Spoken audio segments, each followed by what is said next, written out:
I remember it was on Slack. It was in the evening. It was a Friday. Don't ask why we made the decisions to Announce on Friday. it was really bad anyway. And I remember, and then like the emails that went out in the morning, it says that, well, by 8 p.m., if you don't receive any email from us, you're safe. Who can enjoy their Friday evening, right? Everyone was just on their phone and like waiting, shit, do I get the email? Do I get the email? Do I get the email, right?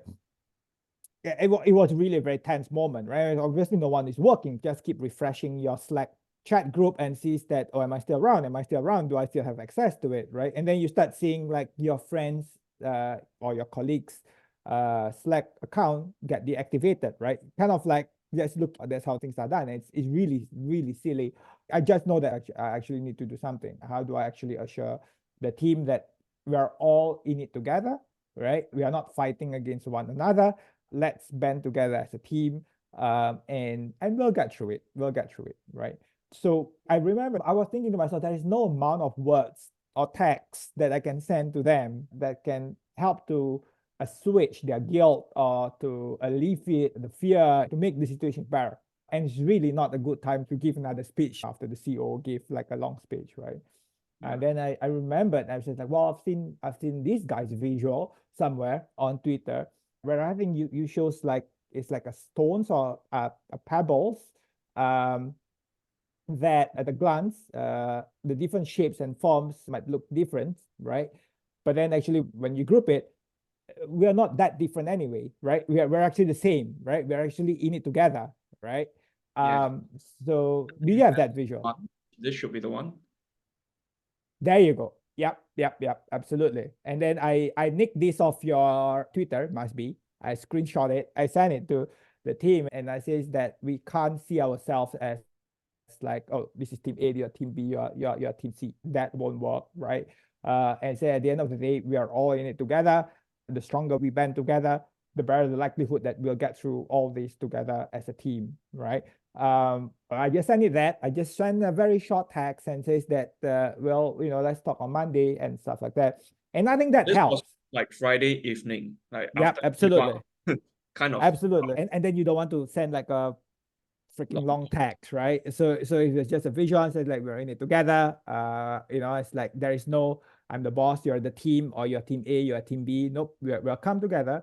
And I think that was really powerful, right? I mean, later on, I got the feedback. I said that thanks for sharing us, thanks for taking the time, thanks for staying with us until like 9, 10 p.m. in the evening on a Friday. And I think that's good, right? I think sometimes us as leaders, we tend to talk too much. Yeah. I mean, I'll be the first one to put my hands and I talk too much, right?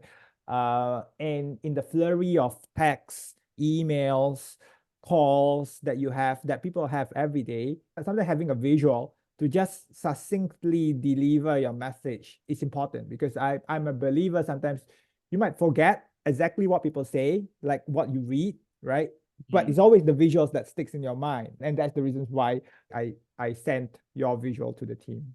On Monday, we met again. I called the team and said, let's regroup. We had a call. I'm sure you have burning questions. Just ask me. I'll try to answer them in the best way that I can. If I do not know the answers, I will tell you I don't know. I'll find out for you, but just ask, right? So it was like everyone was pretty comfortable being vulnerable, because I assured them that we are all in it together, and they start asking questions. And it was a good time, right? I mean, it was a much needed time, to say, let's pick ourselves up from the sorry episode that we just had to go through. And we have to move on, because there's still jobs that needs to be done. So that brings me to, again, I didn't want to make it all about me giving the speech and whatnot, right? So it's more about the team asking me questions. And the question they ask is that, am I next? Which is a normal thing, because like, I don't know, is my job important? Is the project, is the work that we are doing, will it be canned? Will it be cut? And therefore, will I be laid off? At that point of time, we were working on a superbly complex projects, big, messy projects that involves a lot of stakeholders. And the team is saying that I don't think we are making any progress. And therefore, if there's no progress to show, I think we'll be next. And actually, more than one of them actually told me that. Well, I have to acknowledge that it was a complex project. It was messy. It was not as significant progress as we would like it to be because it was just complex. But then I say, let's pull ourselves back a little bit and see things from a bigger picture. Is our contributions really that useless? Do you really feel that you're not contributing to the company? And then I start to break down the big projects of what we're trying to do and says that, well, no, look at it. You actually help to improve certain processes this way. Oh, no, look at it. You bring in new partners and that contribute to X% of sales uplift. And while we don't have anything concrete to show yet, the part that we are actually making progress. But it's just that when you're in it, right?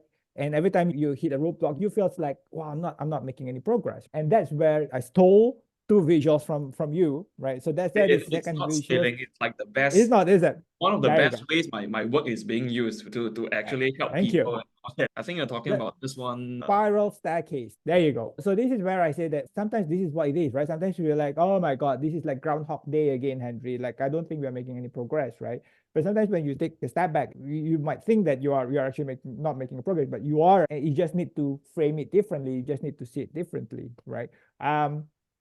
So I start by using these visuals. I remember I just put up the slides, and then we got to talk, like, and I would just say, hey, you person X, like, what do you think? Like, don't look at the project as a whole, but like, don't you think that you have improved certain things, and don't you think that it's pretty cool that we're doing things new? And then everyone realized that, oh yeah, okay, that's true, right? That's true. We can't control what we can't control because it's a big company, but we can control our output and the areas that we can influence, right? So that kind of like give the team a refreshed sense of purpose and missions in the company to make sure that we actually keep going. I think even if you didn't know me, didn't think about using visuals, you would have done a great job at assuring the team. You just happen to remember that, hey, I've seen a visual talking about this concept before. Let me use it. Yeah.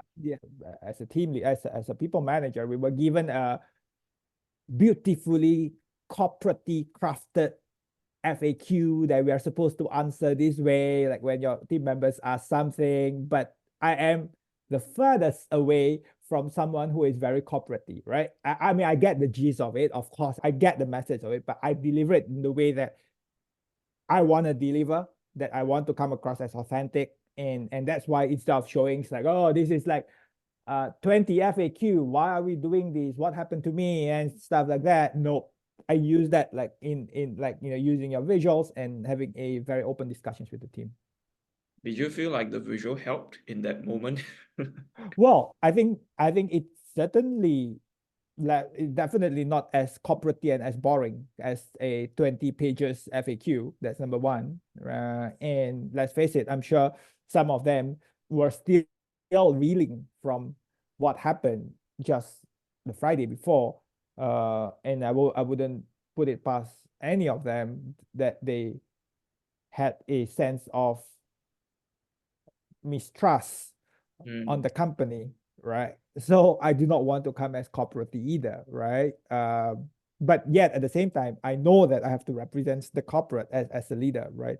So I think I would think the visual helps, yeah. So yeah, I hope that your visuals, maybe beyond the two that I've used, can inspire other leaders who might need to actually use your visuals when they engage their team. I mean, it's like there are times, of course, where the typical corporate slides needs to be there. But I think there are times where such visuals, it's important because you're actually telling a story, right? Works for me, and I would think that it should help others as well.